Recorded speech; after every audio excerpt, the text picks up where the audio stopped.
भीम, जय मू निवासी, जय संविधान। Fight for education YouTube channel पर आपका स्वागत है।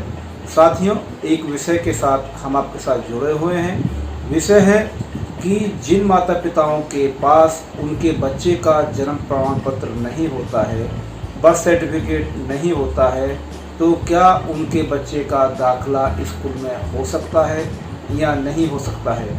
क्या दाखला कराने के लिए जन्म प्रमाण पत्र, बर्थ सर्टिफिकेट अनिवार्य दस्तावेज, कंपलसरी डॉक्यूमेंट है या नहीं। साथियों, इस मुद्दे पर बात करने से पहले हमको ये समझने की ज़रूरत है कि बर्थ सर्टिफिकेट यानी कि जन्म प्रमाण पत्र अपने आप में एक बहुत महत्वपूर्ण दस्तावेज है। इसकी अपने आप में एक उपयोगिता है, लेकिन यदि हम ये कहें कि यदि किसी माता पिता के पास उनके बच्चे का जन्म प्रमाण पत्र नहीं है, बर्थ सर्टिफिकेट नहीं है, तो उनके बच्चे का दाखला स्कूल में नहीं किया जा सकता है, तो ये सरासर गलत होगा। यदि हम नियम की बात करें तो नियम में हम जब देखेंगे the right of children to free and compulsory education act 2009 यानी कि RT एक्ट जो 2009 है, उसके संदर्भ में हम जब बात करेंगे तो उसके सीरियल नंबर 14 का 2 जब हम वहाँ पर देखेंगे तो यहाँ पे लिखा हुआ है no child shall be denied admission in a school for lack of age proof.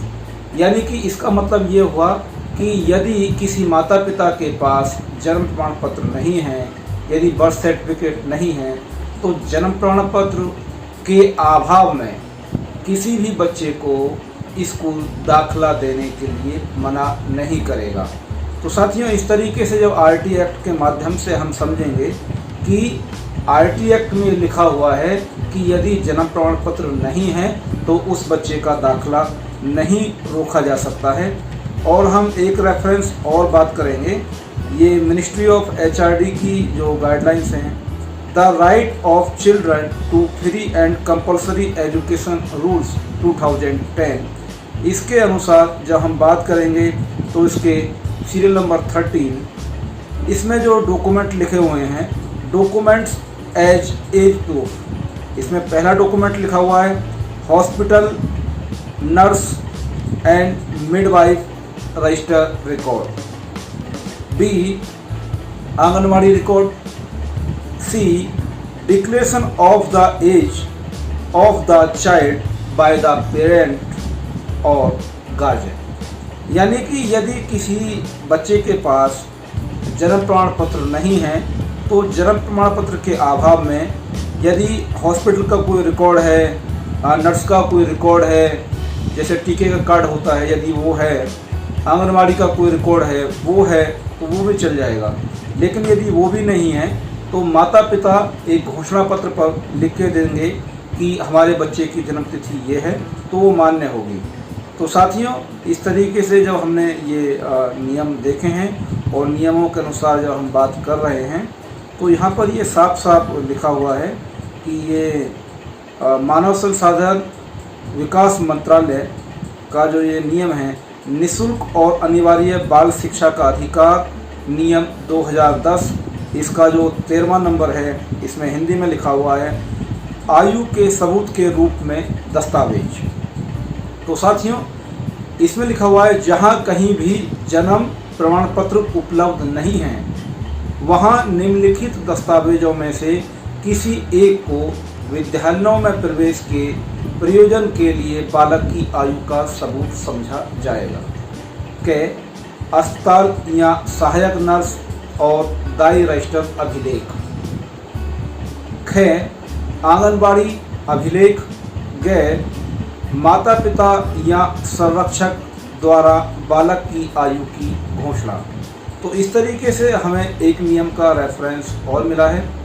और साथियों, जब हम इस तरीके से देख रहे हैं तो जब हम दिल्ली में बात करेंगे तो दिल्ली में जो फ्रीक्वेंटली आस्क्ड क्वेश्चंस हैं उसका जवाब देते हुए विभाग ने लिखा है, क्वेश्चन ये पूछा गया है what are the documents that can be considered as proof of birth. तो उसका जवाब देते हुए दिल्ली शिक्षा विभाग ने लिखा है birth certificate under the birth, death and marriage certificate act 1969। Number 2, hospital, auxiliary nurse and midwife record register. Number 3, anganwadi record. Number 4, declaration of age of the child by the parent और गार्जियन।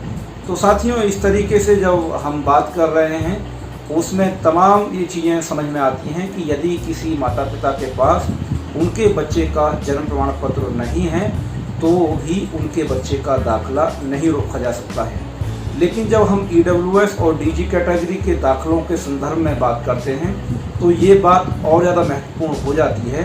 लेकिन दाखिला general का हो या EWS DG category का हो, यदि किसी भी दाखिले में बच्चे का जन्म प्रमाण पत्र, बर्थ सर्टिफिकेट नहीं है तो उस बच्चे का दाखिला देने के लिए मना नहीं किया जा सकता है। तो साथियों, यदि कोई स्कूल ये कहता है कि यदि आपके पास जन्म प्रमाण पत्र नहीं है, बर्थ सर्टिफिकेट नहीं है तो आपके बच्चे का दाखिला नहीं होगा, तो इसका मतलब ये है कि वो स्कूल या उस स्कूल का स्टाफ आपको गलत जानकारी दे रहा है, आपको मिसगाइड कर रहा है। यदि आप उनको बताएंगे कि इस तरीके की जानकारी हमारे पास है, इस तरीके का नियम है, तो यदि वो मान जाते हैं तो ठीक है, वरना उनकी आप लिखित में शिक्षा विभाग को शिकायत करें और अपना हक हासिल करें। यदि इस संदर्भ में आपका कोई प्रश्न है तो आप वो प्रश्न हमसे कमेंट करके पूछ सकते हैं। साथियों, इस चैनल को लोकप्रिय बनाने के लिए इस चैनल को सब्सक्राइब करें, अधिक से अधिक इसकी वीडियो को शेयर करें, लाइक करें और अपना कोई भी प्रश्न है तो कमेंट करें। साथियों, आपकी हौसले अफजाई से हमें वीडियो बनाने के लिए प्रेरणा मिलती है। जय भीम, जय मूल निवासी, जय संविधान।